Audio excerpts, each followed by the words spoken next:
Bueno, tenemos una serie de preguntas de las cuales algunas de ellas han sido respondidas, con lo cual no sé si con qué tiempo tenemos, con qué tiempo contamos, estamos con poco tiempo.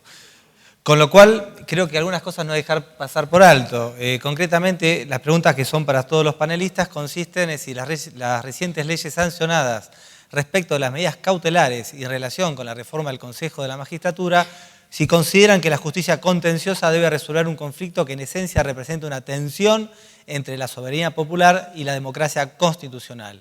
¿Es necesario eliminar o modificar en nuestro país el clásico control de constitucionalidad contramayoritario? Algunos contestaron, pero creo, bueno, se las dejo, y más con la alusión que recién le dijo Guillermo Andrea por el caso de las pistolas Tyson, ¿no? Recientemente, fallo que fue confirmado por la Cámara, y para posicionarlos con esa situación, se trató de una decisión política con la fuerza de seguridad de tener esas pistolas que disparan energía eléctrica y si vulneraban o no tratados internacionales de protección de los derechos humanos, y coetáneamente, mientras que la magistrada ejercía su jurisdicción, políticamente también se mencionaba la posibilidad de hacer una convocatoria a un referéndum o un plebiscito o una consulta popular para, de alguna manera, avalar la postura política o tal vez justificar una desobediencia judicial o por las razones que fuesen. Y creo que es un típico caso para ver realmente, cuando abordamos el tema de contramayoritario, cómo se puede ver o no perjudicado un magistrado en el ejercicio de su función frente a situaciones que podrían estar o no al margen de la legalidad. Bueno, sí, yo estoy muy contenta con que la Cámara haya confirmado esa sentencia. La noticia me la dio Guillermo el sábado de la mañana, yo no lo sabía. Me acuerdo en ese expediente que el gobierno, cuando contestó la demanda, decía que no era un derecho de incidencia colectiva lo que tenía el actor, porque había mucha gente que quería las pistolas eléctricas y había mucha gente que no las quería. Entonces, que él no tenía un derecho afectado porque, ¿no? Esto, la verdad que trasluce un desconocimiento, porque en los derechos de incidencia colectiva a veces es difícil detectar cuál es la pretensión principal del colectivo. Puede haber un colectivo de personas donde los intereses a veces estén... no sean unívocas las pretensiones en aras de resguardar ese derecho. Lo cierto es que tenían por lo menos derecho a la decisión judicial. Con respecto a la pregunta, yo creo que obviamente es función nuestra decidir la tensión entre soberanía popular, digo, así como mi maestro de Derecho Administrativo me enseñaba que el derecho administrativo era la tensión entre el interés público y la libertad individual. Lo que hace un juez contencioso siempre puede ser visto como una tensión entre soberanía popular y bueno, esto que se planteaba, ¿no? Por eso yo creo que no hay que cambiar nada. Para mí el control judicial está bien, salvo que se pretenda una reforma constitucional y entonces vayamos a un control concentrado en un tribunal constitucional como hay en España, pero no es lo que tenemos. Es más, los ciudadanos de Buenos Aires tenemos un privilegio, que es que tenemos un control concentrado, además del difuso, que lo tiene el Tribunal Superior, con lo cual tenemos garantías como para discutir la constitucionalidad de las leyes en los dos ámbitos. Y a los que nos critican por la cuestión contramayoritaria, yo siempre les digo, no tengan miedo, porque los jueces tenemos también mecanismos de control. Y no hablo solo de la amenaza con el juicio político, porque eso no es un mecanismo de control. Eso es desagradable siempre. Digo, tenemos distintas instancias. Si no gusta lo que hace un juez, o un juez se equivoca, o, bueno, se apelará a la sentencia y una Cámara rápidamente revocará, y después, si es viable, irá al recurso de inconstitucionalidad ante el Tribunal Superior. Pero en este sistema de frenos y contrapesos de una democracia, de un sistema republicano, también los jueces tenemos nuestros controles. De modo que yo creo que dejar las cosas como están está bien. No sé qué opinas, Guillermo. ¿Sí? ¿Coincidís con eso? Bueno, no sé, al invitado de Brasil, tenemos preguntas pendientes para vos. Bueno, solo quería hacer un comentario sobre esta cuestión de la tensión entre la soberanía popular y el carácter contramayoritario de los jueces. Me parece que la cuestión del carácter contramayoritario está relacionada no necesariamente a la mayoría de las personas, si las personas están de acuerdo o no con la decisión, sino con la cuestión de que los jueces, me parece que acá se pasa como en Brasil, no son electos por el pueblo. Entonces, las mayorías están representadas en el Parlamento. Y las minorías que no tienen representación no pueden hacer valer sus deseos. De manera que si la mayoría electa en el Poder Ejecutivo y en el Poder Legislativo no trabaja para atender las necesidades de las minorías, es necesario que las minorías recurran al Poder Judicial. En este punto, lo que pasó en Brasil fue un camino contrario en materia de derechos sociales, porque de los años 90 al inicio de 2000, los jueces empezaron a conceder todo lo que se pedía judicialmente. Lo que pasa es que en Brasil, y me parece que en Argentina también, el acceso a la justicia es solo para las personas que tienen más plata, la clase media y alta de la población. Al menos en Brasil. No tenemos un atendimiento gratuito, calificado y estructurado para las personas que no tienen cómo pagar un abogado. De manera que en materia de salud, por ejemplo, yo tengo algunos datos acá. En el estado de Minas Gerais, en 2010, de los 19 millones y medio de habitantes, 4.700 fueron beneficiados con medicamentos fornecidos por demandas judiciales, utilizando más de 15% del presupuesto asignado para la distribución gratuita de medicamentos. De manera que 0.024% de la población que han logrado acceso al Poder Judicial han utilizado 15% del presupuesto, dejando los otros 75% para la satisfacción de la salud de los demás 99.97%. Entonces, me parece que esta distinción entre la pretensión colectiva o individual hay que ser observada, porque al revés, lo que hacen los jueces, por lo menos en Brasil, es garantizar para las personas que tienen más plata, pero que no quieren dejar su departamento en la playa, su auto importado, para pagar los remedios y medicamentos caros que necesitan pagar. Entonces, es solo una observación.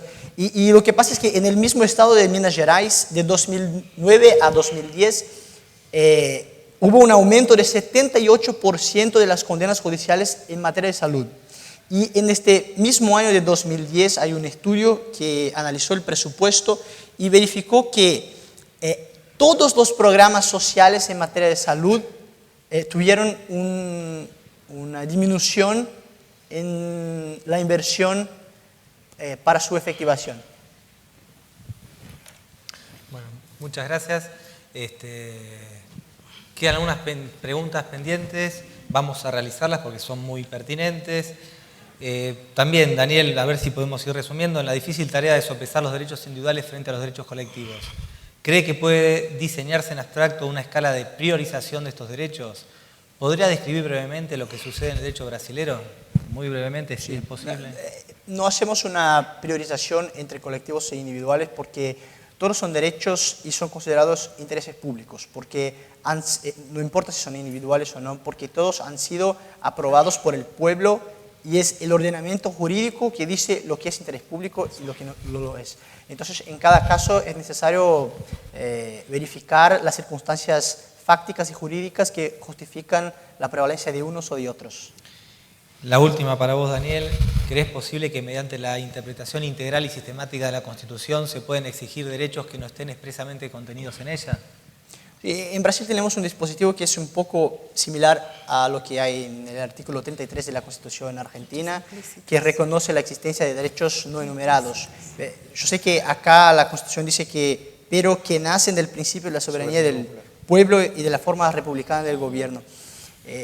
Me parece que esta parte final se refiere a un sistema democrático. Entonces, los derechos que son necesarios para garantizar la democracia, por esto soberanía del pueblo, aunque no estén expresamente previstos en la Constitución, pueden ser reconocidos. Me parece que es el caso de que el doctor Guillermo hablaba del derecho a la libertad de orientación sexual y el reconocimiento de los derechos de las personas que tienen relación con el mismo sexo, que es un caso que ahora en Brasil se reconoció también después que acá en Argentina, sí, y también está expreso en la Constitución.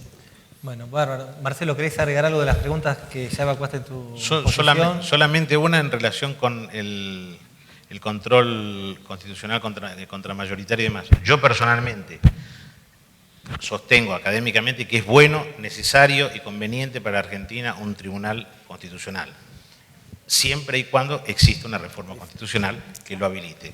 Me parece que esto fue una asignatura pendiente de la reforma del 94 y creo que es un debate que debiera darse con altura, sin buscarlo con cuestiones más coyunturales. Particularmente estoy a favor de eso. Muchas gracias, Marcelo. Andrea, de las preguntas que tenemos, te las leo rápidamente para que tomes a ver qué te quedó pendiente. En los procesos contenciosos donde adquiere mayor protagonismo el interés público, ¿cuál cree que es el límite de las facultades instructorias del juez contencioso? ¿Qué opina acerca de la designación de veedores en el proceso de ejecución de sentencias en materia de litigios estructurales contra la administración? Bueno, con relación a las facultades instructorias, las tenemos en el artículo 29, o sea que todo lo que dije hace un rato, en verdad me olvidé de nombrar el artículo 29, que es el que nos permite a los jueces, no digo salirnos, pero un poco apelar a medidas diferentes, como llamar a una audiencia o convocar a las partes a algún encuentro diferente y que eso no implica necesariamente romper con el proceso contencioso tal como está en el Código. O sea que las facultades instructorias las tenemos y cada vez que los jueces convocamos una audiencia o hacemos lo que yo propongo, que hagamos mesas de trabajo, de diálogo o hacer audiencias además, no estamos yéndonos fuera del Código, sino que estamos apelando al artículo 29. No sé si, a ver, el interés público lo tenemos casi siempre en todos los expedientes, porque siempre una de las partes es el Estado y hay algún interés público en resguardo. Es nuestra función permanentemente atender a esto. A mí me parece que lo que se dijo en paneles anteriores acerca de la legitimación, el concepto de causa o controversia y la competencia que tenemos asignada a los jueces nos da un marco donde si no hay un legitimado auténtico, no somos inspectores públicos de todo lo dado. Si el tema es más penal que contencioso, tenemos que derivarlo al juez que corresponde. Si lo que se está planteando no es un caso controversia, bueno, también eso nos está marcando un límite. Me parece que eso jugaría más como un límite para el ejercicio de nuestra jurisdicción que solamente el concepto de interés público, porque creo eso. Con respecto a los veedores, me quedaba la otra pregunta. Yo particularmente no he designado veedores, lo he hecho solamente en una oportunidad donde estuve ejecutando una sentencia dictada por un colega antes de mi asunción en mi juzgado, donde para fiscalizar la ejecución de obras en un hospital público había un deber de informar cada 3 meses el avance de las obras.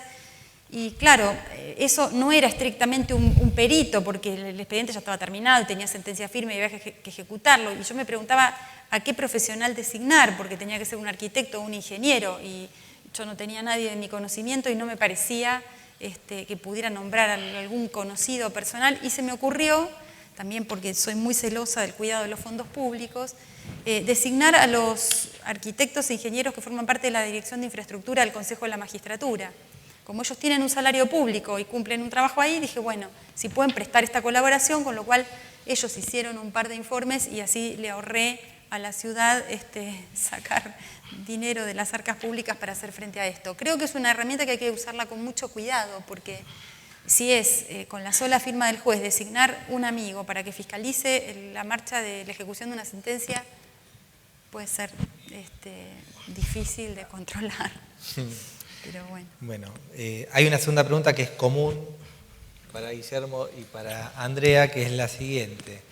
Ustedes han intervenido en algunos procesos en donde el rol clásico del juez no resulta del todo adecuado para resolver los derechos en juego. ¿Cómo piensan que en el futuro será el rol del juez y del proceso contencioso administrativo? ¿Creen ustedes que deberían reexaminar las bases constitucionales y legales que actualmente configuran las relaciones entre los 3 poderes clásicos y las de estos con la sociedad civil? ¿Entienden que se debe reexaminar la concepción de la soberanía popular, la concepción de la democracia y el principio republicano de división de poderes a los fines de adaptar el proceso contencioso a los nuevos paradigmas que sitúan la viga maestra en la tutela de los derechos fundamentales? Todas esas preguntas del doctor Corbalán. Fíjense la maldad. cómo esperó el momento para llegar a esta pregunta. No, yo en lo personal creo que no, que el rol del juez contencioso está dado por la evolución del derecho, lo que estuvimos hablando. La soberanía popular sigue siendo la viga maestra de cualquier democracia. Lo que hay que hacer es cumplir las leyes, cumplir la Constitución. A lo sumo pueden hacer falta quizá algunos, ser respetuosos de la división de poderes, todos, los jueces, el Ejecutivo y el Legislativo, y a lo sumo quizá algunas pequeñas cuestiones procesales a veces pueden ser necesarias en los procesos colectivos. Pero en general, con sentido común y un respeto, digamos, por las instituciones y por los valores de los derechos, no sería necesario. Yo lo último quiero hacer una opinión sobre el anterior, sobre el tema del control de constitucionalidad. A mí me parece muy interesante el sistema de la ciudad, donde tenemos el difuso y el concentrado. El concentrado exclusivo, siendo como es nuestro país, yo creo que sería un peligro muy importante. Con la doctora Danas tuvimos el privilegio de ir a España en el mes de abril a hacer un curso en la Universidad de Salamanca, y voy a decir algo que no lo dije yo, lo decían los jueces contenciosos españoles, la doctora no me va a dejar mentir. Ellos tienen un control concentrado en el Tribunal Constitucional y los jueces le decían el prostitucional. Los jueces le decían así, lisa y llanamente, porque bueno, es un tribunal absolutamente cooptado por el poder político, con lo cual el control de constitucionalidad, digamos, es mínimo y casi nulo. Los que pensamos que la mejor manera de controlar el poder es fracturar el poder, justamente sostenemos la idea de un control difuso. Justamente el control del poder también tiene que estar lo más difuso y difundido posible, porque así es más difícil controlar al control y que el control sea efectivo. Sí, justamente en la Ciudad de Buenos Aires tenemos un sistema dual. Tenemos Exacto. El sistema del control difuso, que todos los jueces tienen esa facultad del control de constitucionalidad, y el concentrado, que tiene la particularidad que si es una ley declara la inconstitucionalidad, reenvía al Parlamento teniendo 3 meses para ser ratificado. Si no lo ratifica, la norma se excluye del bloque de juridicidad, y si no, el fallo del tribunal sirve para el caso concreto. Por eso, porque yo creo que este tema del control contramayoritario se lo puede abordar de plurales planos de conocimiento, políticos, sociológicos, lo que sea. Tal vez una de las razones o una de las posibles soluciones sea esta, porque el problema yo creo que está focalizado en los derechos de incidencia colectiva, no en el caso causa-controversia. Al poder no le molesta el caso causa-controversia, el tema es en los derechos de incidencia colectiva. Pero mientras tanto, y para concluir, y salvo que haya otra pregunta, así como están las cosas, en verdad nuestro Poder Judicial de la Ciudad de Buenos Aires está plenamente integrado por concurso, y en lo personal, o sea, desde el plano personal, de conocimiento personal mío, en verdad, creo que estamos en maravillosas manos. Gracias a todos.